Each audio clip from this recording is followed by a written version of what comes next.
Hello and welcome to this introductory presentation on LNG charter parties and the use of LNG as a ship fuel. Before we start, I think it is important to understand what exactly LNG is, where it is traded, and the transportation process from it coming out of the ground all the way until it is used in its final destination, to understand the very specific nature of LNG charter parties. Because charter parties for the carriage of LNG are quite different to other commodities.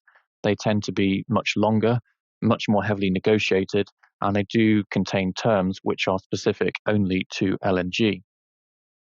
So hopefully today we will take you through some of those points. We will also explain some of the standard forms that are used in the market, some of the types of claims that we have seen arising in the last couple of years, and then at the very end of the presentation, we'll say a few brief words on the use of LNG as a ship fuel.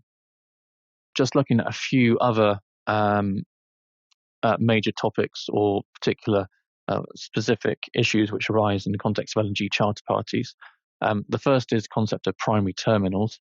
So this is a list of terminals which the owners warrant the vessel is compatible with.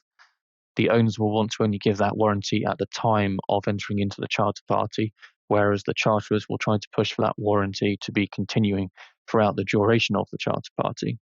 The owners need to be very precise with which terminals they are saying they're compatible with. So it might be that some terminals have multiple berths. If the vessel is only compatible with some but not all of those berths, then the owners need to very clearly state that. So for example, if the vessel is only compatible with berth 1 at Bonny, but not berth 2, then the owners need to state that. If the owners warranted that the vessel was compatible with the LNG terminal at Bonny, period, then the owners would be warranting that the vessel could call at both berths 1 and 2. There is often a regime in the charter party which will, particularly long-term charters, which will allow a charterer to add new terminals to the primary terminal list. That is done by way of a compatibility study which will be carried out by the owners on the particular terminal.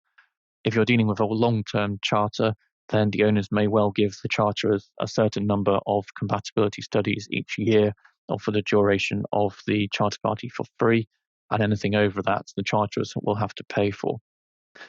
There may well also be a modifications regime in the charter party.